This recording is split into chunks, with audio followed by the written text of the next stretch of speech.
Hello வணக்கம், இது உங்கள் சிவி ஜோன். எல்லாரும் எப்படி இருக்கீங்க? இப்போ பார்த்தீங்கன்னா சம்பவம் காலையிலேயே வந்து வெடிக்க போகுது சம்பவம். ஆஹா, அந்த வெடியில் வந்து சிக்கி மாட்ட போகிறது நம்ம விஜே போகிறதுன்னு மாற்றுக்கிறதே கிடையாது. ஆக்சுவலாக இன்றைக்கி ஒரு பெரிய கேஸ் வருவது, அது ப்ரொமோட் நீங்கள் பார்த்துருப்பீங்க. கேஸ்னால் இது தாண்டா கேஸுன்ற மாதிரி வந்துட்டு ஒரு பெரிய ஒரு கேஸ் வேறு போட்டிருக்காங்க. சார் இதெல்லாம் பார்க்கலாம். அதுக்கு முன்னாடி பார்க்குற எல்லோரும் நம்மளோட சேனலை சப்ஸ்கிரைப் பண்ணிட்டு பாருங்கள், லைக் பண்ணுங்கள், கமெண்ட் பண்ணுங்கள், ஷேர் பண்ணுங்கள், அந்த ஹைப்பையும் தட்டி விடுங்க. இப்போ வாங்க அந்த வீடியோக்குள்ளே போகலாம். ஸோ இப்போ பார்த்தீங்கன்னா எல்லாம் வெறி கொண்டு இருக்காங்க. இந்த இந்த இந்த படம் பார்த்துருக்கீங்க, மிருதன். ஒருத்தருக்காக மாறும் அந்த கிருமி மாறி கடைசியில் எல்லாம் இருப்பாங்க பார்த்தீங்களா? அந்த மாதிரி எல்லோரும் அப்படியே அடுத்த கட்டத்துக்கு மூவ் ஆகிறாங்க. ஒரு நயன்தாரா அவர்களுடைய படம் வரும். அதில் வந்து அந்த பஸ்ஸில் ட்ராவல் ஆகும்போது மாட்டிப்பாங்க, ஒரு இதில் மண்ணில் மாட்டிப்பாங்க. ஆக்சிஜன் கம்மியாக கம்மியாக அவங்களுடைய மைண்ட் வந்து மாறும்.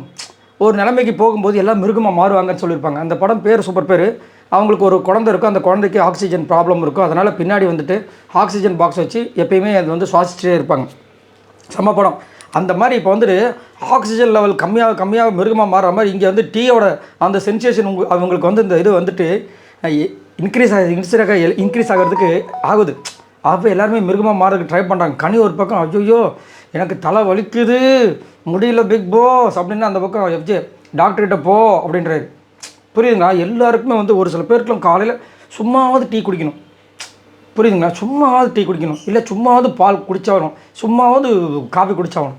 அவங்க வந்துட்டு இல்லைனா அவங்களோட லைஃபே வந்து போச்சுன்ற அளவுக்கு வந்து பில்டப் பண்ணுவாங்க. அதே மாதிரி உள்ளே பார்த்தீங்கன்னா ரம்யாவும் ஐயோ ஏன் தான் இதுங்க ரெண்டு இப்படி பண்ணிச்சோ தெரியலையே, எனக்கு டீ இல்லாமல் முடியலையேன்னு 2-3 நாளாக கத்திட்டு இருக்காங்க. இப்போ வந்து விஜய் சேதுபதி மட்டும் லாஸ்ட் வீக் வந்துட்டு இந்த அம்மாவை போட்டு பொழக்காமல் இருந்ததாக வச்சுக்கோங்க, அவளை தான் இந்த வாரம் பத்திரக்கடையே மாதிரி ருத்ரதாண்டம் ஆடிருப்பாங்க. ஏதோ அவர் வந்துட்டு ஓவராக பண்ணாதீங்க, 2 நாளை வச்சு செஞ்ச ஒரு காரணத்தினால கொஞ்சம் சைலண்ட்டாக இருக்காங்க. சரி, எதுக்கு நம்ம பாட்டுக்கு ஏதாவது கோவத்தில் வாயை விட்டு நம்ம வேறு பாஷா பாய் மாதிரி ரேஜுக்கு பேசுவோம்.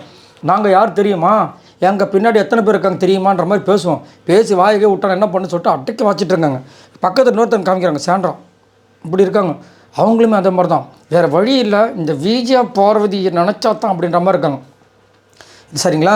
எல்லாம் சமகாலில் இருக்காங்க. அந்த பக்கம் விஜய் பார்வதி ஒர்க் அவுட் பண்ணிகிட்டு இருக்காங்க. என்னத்தை பண்ணுறது தெரில.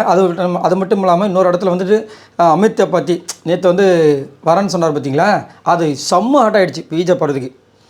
கொஞ்சம் கூட மனசாட்சியே இல்லாமல் ஆக்சுவலாக கேஸே பார்த்தீங்கன்னா விஜய் பார்வதியும் அமித்தையும் வந்துட்டு சேர்த்து வச்சு பேசுகிறது தான் கேஸே. இவர் வந்து நான் வக்கீலாக வரணும் கொஞ்சம் ஓவர். அதாவது கூட இருந்து குழி பறிக்கிறவங்கள பார்த்துருக்கேன், கூட இருக்கிறவங்களே குழி பறிக்கிறத நான் பார்த்ததில்ல. இதுதான் நான் பார்க்குறேன். இது மாதிரி தான் இருந்துச்சு. கூட இருந்துக்கிட்டே இருப்பாங்க, குழி பறிச்சுட்டு போயிடுவாங்க. ஆனால் கூட இருக்கிறாங்களே, நீ தான் உனக்காக நான் வந்து இது பண்ண சொல்லிட்டு நிறைய மோட்டிவேஷன் கொடுத்தா அவரே இந்த விஷயத்தை பண்ணவே கூடாது. வக்கீலாக வரும்போது அவர் ஜாலியாக சிரிச்சுட்டு வந்தார். நீங்கள் வக்கீலாக வர முடியாது பிக் பாஸ் சொன்னால் அடுத்த நிமிஷம் என்ன பண்ணிட்ட டக்குன்னு, நீ ஏன் இந்த மாதிரி கேஸை போட்ட, இது மூடி இது மறைஞ்ச ஒரு விஷயம் அப்படின்றாரு. நைட்டு வந்து எஃப்ஜே கூட சேர்ந்து இவரும் வந்து சேர்ந்து விஜய் படத்தை கலாச்சிட்ருக்காரு. என்ன நினச்சிட்டு இருக்காருன்னு சத்தியமாக எனக்கு புரியல. ரொம்ப ஃபீல் பண்ணி ஒரு பக்கம் பேசிகிட்டு இருக்காங்க. ஸோ இதெல்லாமே என்னென்னா கண்டிப்பாக இன்றைக்கி வெடிக்கும். அதுவும் இல்லாமல் ப்ரொமோவில் பார்த்துருந்தீங்க, அந்த கேஸ் வேறு விஜய் பார்வதி மேலே அரோரா கொடுத்துருக்காங்க. 1 அரோராவுக்கு வந்து சாதகமாக பேசுகிற வக்கீல் யார், வித்யாபதி.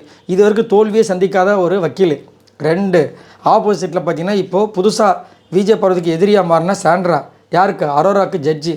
3 அடுத்தது பார்த்தீங்கன்னா விஜய் பார்வதிக்கு யார் ஜட்ஜினா, விஜய் பார்வதியை கண்டாலே பிடிக்காது அவங்களுக்கு, அவங்க தான் ஜட்ஜி கனி. 4 இந்த விஷயத்தில் மாட்டிட்டு பிள்ளை என்ன பண்ண போகுதுன்னு தெரியல.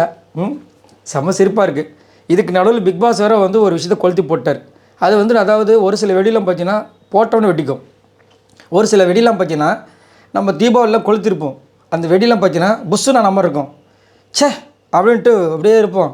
அதுக்கப்புறம் சரி தண்ணியை ஊற்ற போகணும், கிட்ட போகும் வெடிச்சிடும், மூஞ்செல்லாம் பார்த்தீங்கன்னா அப்படியே கருப்பாயிடும். அந்த மாதிரி வெடி தான் இப்போ அவர் கொளுத்தி போட்டால் காஃபி டீ பால் வெடி. இந்த வெடி எப்போ வெடிக்க போகிறதில்ல, வெடிக்கும்போது எத்தனை பேர் மாட்ட போகிறாங்க தெரியல. ஆனால் அந்த மாற்றத்தில் ஒருத்தர் கண்டிப்பாக பெரிய இதுவாக இருக்கிறது நம்ம விஜய். அதுக்காக தான் அவர் கொளுத்தி விட்டுருக்காரு. அந்த திரி இப்போ தான் பற்றிட்டு வருது. என்னத்தை சொல்ல, எல்லாரும் இப்போ வந்துட்டு அப்படியே கொஞ்சம் கொஞ்சமாக வராங்க. அதுலேயும் வந்துட்டு யார் யார் வந்துட்டு இது வரைக்கும் வெளியே போயிருக்காங்க, நம்ம எவ்வளோ சாதிச்சிருக்கோன்னு சொல்லிட்டு எஃப்ஜேவும் அப்புறமா கனி இவங்களாம் பேசிகிட்டு இருக்காங்க. ஏன்னா இது வரைக்கும் மொத்தம் 10 பேர் வெளியே போயிருக்காங்களே, அந்த விஷயத்தெல்லாம் சொல்கிறாங்க. அப்போது நம்மலாம் எப்படி சூப்பரில் சாதிச்சிருக்கோம்ல அப்படின்னு எஃப்ஜே. அப்பா நீ சாதிக்கலப்பா, உன்னை சாதிக்க வச்சுருக்காங்க மக்களா, இல்லை மக்கள்லாம் கேட்டதுங்க தயவு செஞ்சு. மக்கள்லாம் வந்துட்டு கரெக்டாக தான் இருக்காங்க. உள்ளே இருக்கிற உங்கள் அண்ணன் நினைக்கிறேன் அப்படின்ற மாதிரி வந்துட்டு நிறைய பேர் கருத்து தெரிவிக்கிறாங்க. ஸோ பார்க்கலாம் என்ன நடக்க போகுதுன்னு. விஜய் பார்வதிக்கு இன்றைக்கி செம்மையாக வந்துருக்கு. ஏன்னா நேற்றே வந்துட்டு டேரெக்டாக மோதக்கூடாது. ஆக்சுவலாக என்ன பிளான் அப்படின்னா, இவங்க உள்ளுக்குள்ள எல்லாருமே நம்ம எப்படியும் பிக் பாஸ் விட்டு போகிறதுக்கு உண்டான நேரங்கள் நெருங்கி விட்டது.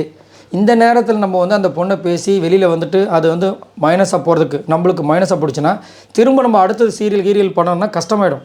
ஏற்கனவே அந்த மாதிரி நிறைய பேர் வந்து அட்டாக் பண்ணி வெளியே போய் என்ன ஆனாங்கன்னு நம்மளுக்கு தெரியும்.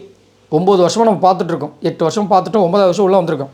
இதுக்கு மேலே நம்ம அந்த பொண்ணை அட்டாக் பண்ண மாட்டேற ரேஞ்சில் தான் உட்காந்துட்ருக்காங்க. இல்லைன்னு வச்சுக்கோங்களேன், இதே 2வது வாரம் 3வது வாரம் 4வது வாரம் 5வது வாரமாக இருந்திருந்தால் க்ளோஸ், நம்ம விஜய் பார்வதியோட சாப்டர் க்ளோஸ் ஆகிருக்கும்.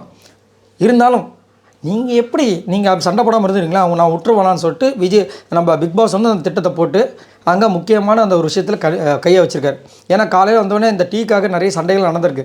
ஸோ அப்போ டீ தான் முக்கியமான. இப்போ இதில் என்ன ஒரு விஷயம் தெரியுமா, இதில் திவ்யாவுக்கும் டீ முக்கியம்.